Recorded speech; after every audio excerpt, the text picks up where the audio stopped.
In today's video, I'm going to teach you how to undo sent emails in Outlook Web. If you've ever hit send and spotted a mistake, this feature gives you a brief window to cancel the message before it leaves your outbox.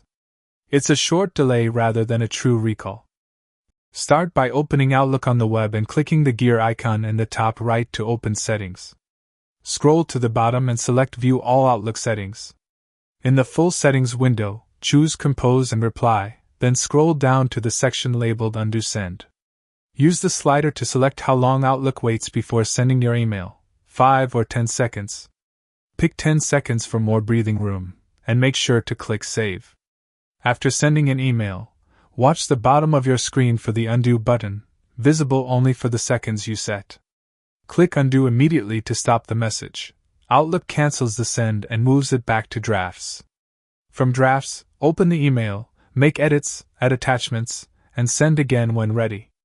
Keep in mind a few tips. Watch the bottom of the screen after sending, as the undo option disappears when the timer runs out. If you miss the window, the email sends as normal and cannot be cancelled. This setting affects only emails sent after enabling it, within the short window chosen.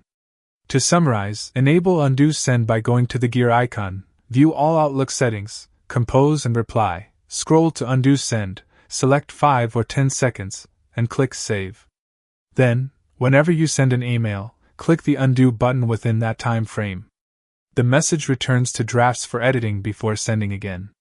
Using Undo Send helps prevent mistakes and gives you a moment to catch errors before emails leave your inbox.